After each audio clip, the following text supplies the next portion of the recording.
Hey everybody, thank you for joining us on another week of Beyond Real Estate. This is our business bookend. And this week we wanted to dive into how do you stay relevant? What are you listening to? What are you reading? What are you doing? Because we all face that challenge of we never have enough time to stay updated or to know what's going on. Nonetheless, we all also know the importance of it. So stay tuned for this episode for our business bookend. You don't want to miss it. Welcome to Beyond Real Estate with Jalen, the podcast discussing parenting, real estate, and business. Every week we go in depth on how to become successful in business and life. Jalen, take it away. Hey everybody, so thanks for joining us again on another week of Beyond Real Estate. This is our business bookend on this Friday. And again, wanted to dig into how do you stay relevant with so many moving pieces, with so much information out there. What is your preference? Is it to read? Is it to listen? Is it to watch? Is it a mixture? So I'll start this one off. One space that I've really immersed myself in heavily is podcasts and getting just introduced because it's a newer platform, obviously us included, and just a platform to present and share ideas. I just have appreciated this platform a lot for that very reason. I know it's just exposed me to a lot more names that I never knew existed a year ago, 2 years ago, where I was much more of a reader. I wanted the tangible book that I could hold. And if I wanted to make a note on, highlight it, go back to it. It's few and far between in terms of purchasing those books. And I'll stay in that digital world and shift from podcasts to audiobooks. So those two spaces I definitely occupy the most when it comes to getting exposed to new ideas and just wanting to learn more. That's my platform because also I'm in the car more. So it just makes sense because again, time is of the essence. And when you're going to an open house and it's an hour away, you're not sitting anywhere in your house to read a book. So I absolutely love that aspect of it. Aaron, I'll push that one to you. Being in the real estate space, what's your happy medium to stay updated? I have to agree with you. Podcasts. I'm on the road all the time as well, so that just kind of makes that time in traffic not feel wasted. So that's for sure. And learning something that has to do with my business, or learning something in general actually, is a good way to go about it, so that your time is not wasted at all. Reading would have to be up there, but again, being busy as I am, sitting down and being able to read a book is it's tough. But podcasts, man, it's cool to hear. Kind of like the I wouldn't say average Joe, but I would definitely say the more normalized or humanized area of whatever industry you're in. It's nice to hear from regular people who are also in the same industry or similar industries, and it's great to feel connected that way. So podcasts are definitely up there. Jay, let's just face it, Nick just wants to hear people whisper in his ear. It's something that he just can't come out and say he enjoys it, and so he has to convolute it with podcasts and audiobooks. All right, Nick. I like the small man in my headphones whispering in my ear as well. Podcasts, audiobooks, except there's no affordable way to do audiobooks. Audiobooks are the most asinine thing. I wish that there was just a subscription service that was like $10 a month and you get to listen to them. And it's like a plays like everything else. I'm sure that's going to be something. I saw Spotify was like, we have audiobooks now. And I was like, well, they just took that market, and no, you still have to pay the absurd price for it. It's like $16. And you're like, well, the used book is $3 online. I could just make a recording of myself and just listen to that. No one's going to do that, but it's, I don't like how expensive they are. Anyways, yes, there are like 500,000 podcasts out there. So there's a podcast for everything. There's like literally a podcast for everything.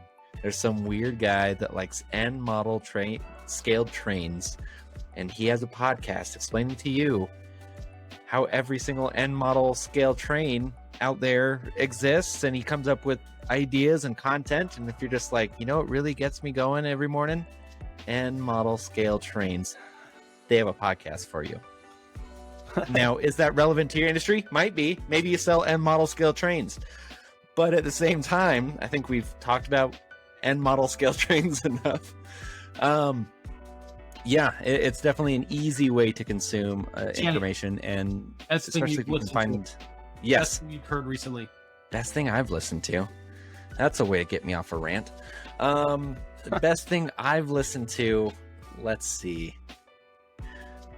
Oh boy, I've been listening to a lot of sports podcasts lately, and all of their takes are garbage, utter sheer shit. So I don't know that I could say there's anything that's been the best that I've listened to. But the last good audiobook that I've listened to, geez, Tim Ferriss, Tools of Titans. Yep. That was a great one. That was a really good one. I think that's a good audiobook for anyone. And then Gary V's. I think that's like $20. Yeah. Yeah. He's so surprised. Nothing to put on my shelf, but it's $25. Yeah. Wow. Yeah, that was with the Audible subscription where you get 1 credit every month, and then you're like, well, I'm not going to spend my $16 subscription on what would cost me $8 for the audiobook, so that one's out of the question. Let me go and find a more expensive audiobook to use this on. But Gary Vee though too? Yeah, Gary V's. Why can't I think of it? What? Name me his big books, Nick. Name me his big books. Wasn't it like Jab Jab Hook? No, not that one. One before that. Crush It? Crush It. Yeah. Crush It with Gary Vee. That was a good one too. That one was yeah, I mean, just having Gary Vee just kind of go off script every once in a while is always fun. But yeah, Crushing It. That one too. A lot of audiobooks you really have to go back and listen to them quite a bit. Because just listening to it and not being able to like read it yourself or make notes without buying. There's been a few audiobooks where I've bought the book for 99 cents on Amazon for a used copy of what cost me $40 for the audiobook of. So where you can just reread it and look at it and find those key takeaways.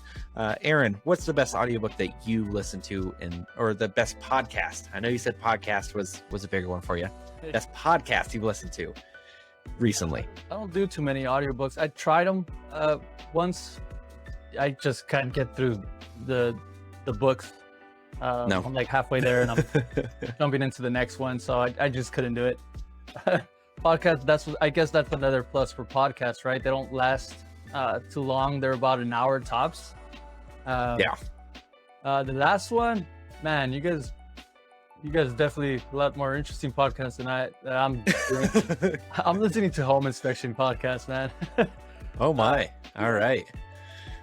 It's really good podcast. It's called the Inspector Tool. Okay. So they're like a software company who provides software for home inspectors. Yeah, man. Everything home inspectors. I do everything home inspectors.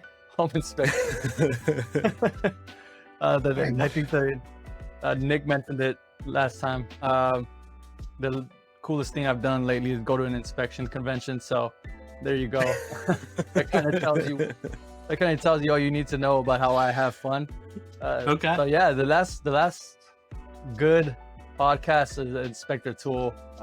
It's all about home inspections, man. Okay. We're going to give you benefit of the doubt and just say that if you invite Aaron to a wedding or a party, he'll be the life of it, and probably won't have to do with inspections the whole time. But you know, I'm gonna mention something about the venue and not how nice it is, but I'm gonna find some. Yeah, you're gonna pull out your pen. You're gonna be like, "What is that? That's some termite damage right there. Someone needs to get this taken care of pretty quickly. I don't know how much longer that structure. Yeah. Good luck, guys. Good luck getting that one through city. I do it everywhere, man. I'm watching a movie, driving by anything. I take back my he'd be the life of the party. I take that back now. So Nick, What podcasts, audiobooks, how are you staying up to date with the ever-changing real estate market? I know I get a million emails a day being like, rates are like this, rates are like that, rates are like this. And you're like, okay, they all suck. Cool. Yes. So right now I'm reading, well, not really reading, am I? But listening to the audiobook Mind Management, Not Time Management. And that's been an interesting one in terms of how we value things. This was not in that book, but just heard it the other day. It was the fact that so many of us hide behind the excuse of we never have enough time to make decisions, or I need more time to make a decision. And no, your problem is you don't have enough good information to make a confident decision. And I think that's an interesting play on words that goes back to that mind management. That's where it came back to for me, is your mind management, not your time management. Because you think of how many times we talk ourselves out of, I know I need to work out, but I can do that later. And then later becomes tomorrow, and tomorrow becomes next week. And it's like, how do you allow yourself to navigate and work really effectively and do that within windows, not expect yourself to be in the peak state 24/7, because that's unrealistic. But I think unfortunately some people fall into that trap to say, well, I always have to be there because I'm always working and I'm always doing this. It's like allowing yourself blocks of and chunks of time to be a bit more just like free. And whether that's going outside and just disconnecting and not feeling like I need to do the exact same piece of work for 10 straight hours, because it goes back to some of those societal norms, right? And I feel like so much of today, especially for those that do remote work, right? Not being cooped inside for a 10 to 12 hour day, or you don't even shut off for 16 hours because you're working at home and there's no separation between work and home. I think those are interesting pieces that don't necessarily, well, they don't directly tie into real estate and staying up to date, but it affects real estate and how you yeah, you said real estate at the very end of it, Nick. Yeah. That wasn't a real estate information. Nothing to do with real estate and real estate. Yeah, and yeah, real estate specific. Give it to us. Yeah, there are certain things that I look at from a data standpoint every single day, every single morning. From a numbers standpoint, I like knowing what most people say is useless facts. I like to know how many houses are moving between 500,000 to 1.5 million in certain communities. I just think that's valuable, and then to share that. I don't keep it in my own brain. You'd be like, oh, now I know something. It's like, hey, here's what I know, and share it with someone who could use it, type of thing. The last thing I'll punch on. It's always changing. Sorry? Your market's always changing. And what I don't want to do is if Aaron asks me, hey, Nick, what do you see the market? It's like, oh, it's changing. It's down. Like, what does that mean?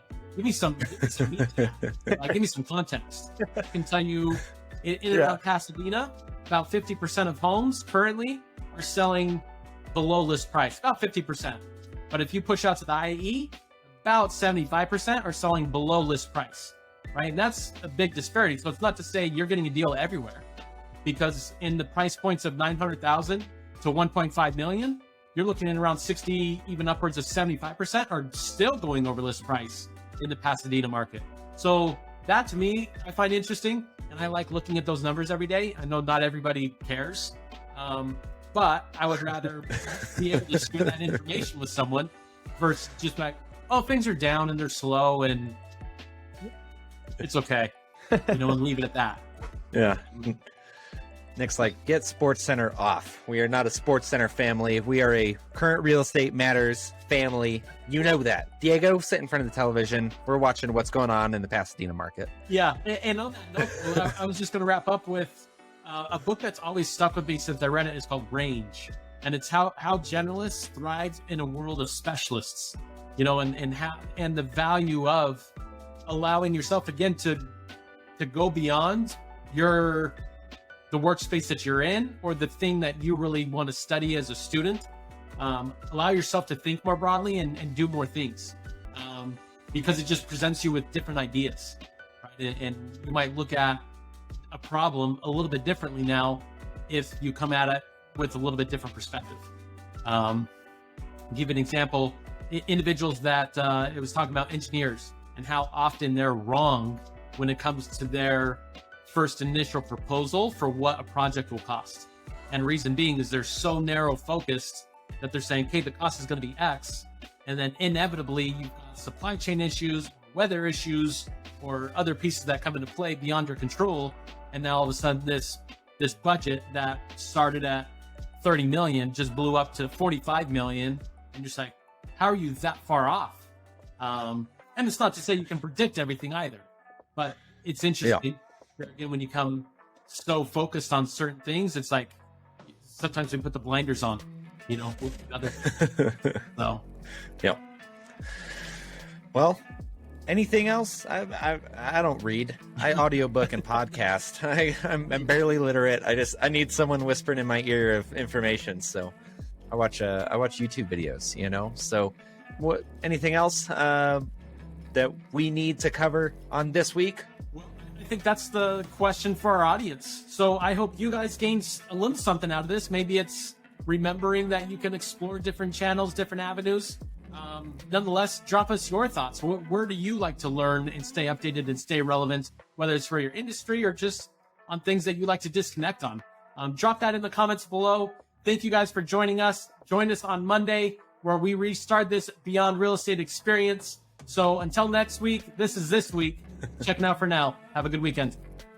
Hey, thanks again for listening. If you want to hear more of Jalen McKenna, Colorado's mortgage dad, and his take on the Colorado real estate market, or just mortgages and mortgage news in general, check out the links below. Also, check out the links below for more information on products, books, or references made in this podcast. And please don't forget to subscribe, like, and share.